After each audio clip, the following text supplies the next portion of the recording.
Hi friends, welcome back to Rohit Kannada vlogs. ಎಲ್ಲರೂ ಹೇಗಿದ್ದೀರಾ? ಎಲ್ಲರೂ ಚೆನ್ನಾಗಿದ್ದೀರಾ ಅಂತ ಅಂದ್ಕೊಂಡಿದ್ದೀನಿ. ಸಾರಿ, ವೀಡಿಯೋಸ್ ಆಗೋಕ್ಕೆ ಆಗ್ತಾಯಿಲ್ಲ ನನಗೆ. ಇವತ್ತು 4 ವಿಧದ ಚಟ್ನಿ ಪುಡಿ ಮಾಡೋದು ಹೆಂಗೆ ಅಂತ ಹೇಳ್ಕೊಡ್ತಾ ಇದ್ದೀನಿ. ಫಸ್ಟು ಇಲ್ಲಿ ಶೇಂಗಾ ಚಟ್ನಿ ಪೌಡ್ರು ತುಂಬ ಚೆನ್ನಾಗಿರುತ್ತೆ, ಮಾಡ್ಕೊಳ್ಳಿ ಎಲ್ಲರೂ. ಶೇಂಗಾ ಚಟ್ನಿ ಪುಡಿಗೆ ಚೆನ್ನಾಗಿ ಶೇಂಗಾ ಹುರ್ಕೋಬೇಕು. ಬೆಳ್ಳುಳ್ಳಿ, ಬೆಲ್ಲ, ಕರಿಬೇವು, ಒಣಮೆಣಸಿನ್ಕಾಯಿ, ಉಪ್ಪು, ಬೆಲ್ಲ ಹಾಕಿ ಸ್ವಲ್ಪ ತರಿಯಾಗಿ ಗ್ರೈಂಡ್ ಮಾಡಿಕೊಂಡ್ರೆ ಶೇಂಗಾ ಚಟ್ನಿ ಪೌಡರ್ ರೆಡಿ ಆಗುತ್ತೆ. ಮತ್ತು ಕಡಲೆ ಕೊಬ್ಬರಿ ಚಟ್ನಿ ಪೌಡ್ರು, ಕಡಲೆ ಸ್ವಲ್ಪ ಹುರ್ಕೋಬೇಕು. ಒಣ ಕೊಬ್ಬರಿ, ಅದೇ ಸೇಮ್ ಬೆಳ್ಳುಳ್ಳಿ, ಬೆಲ್ಲ, ಉಪ್ಪು, ಒಣಮೆಣಸಿನ್ಕಾಯಿ, ಕರಿಬೇವು. ಕೊಬ್ಬರಿ ಜಾಸ್ತಿ ಇರಬೇಕು, ಇದು ಕಡಲೆ ಚಟ್ನಿ ಪುಡಿ ಅಲ್ವಾ, ತುಂಬ ಚೆನ್ನಾಗಿರುತ್ತೆ, ಟ್ರೈ ಮಾಡಿ.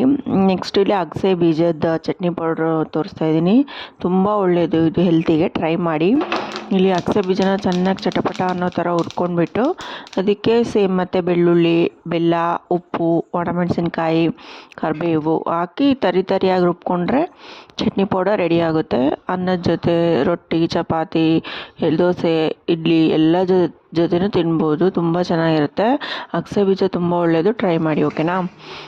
ನೆಕ್ಸ್ಟ್ ಇಲ್ಲಿ ನಾನು ಕೂರ್ಷಾಣಿ ಚಟ್ನಿ ಪುಡಿ ತೋರಿಸ್ತಿದ್ದೀನಿ, ಅಂದರೆ ಹುಚ್ಚೆಳ್ಳು ಚಟ್ನಿ ಪುಡಿ.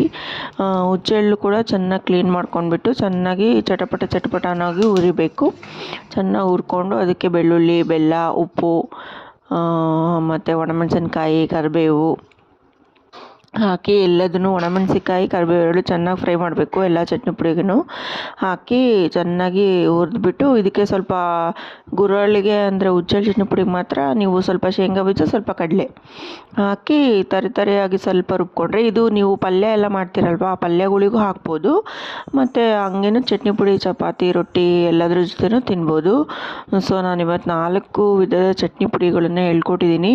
ತುಂಬ ಚೆನ್ನಾಗಿರುತ್ತೆ, ಎಲ್ಲರೂ ಟ್ರೈ ಮಾಡಿ, ಓಕೆನಾ. ಟ್ರೈ ಮಾಡಿ ಹೇಗಿತ್ತು ಅಂತ ಕಮೆಂಟ್ ಮಾಡಿ. ಪ್ಲೀಸ್ ಸಬ್ಸ್ಕ್ರೈಬ್ ಮಾಡಿ ನನ್ನ ಚಾನಲ್ನ. Thanks for watching. ಬಾಯ್.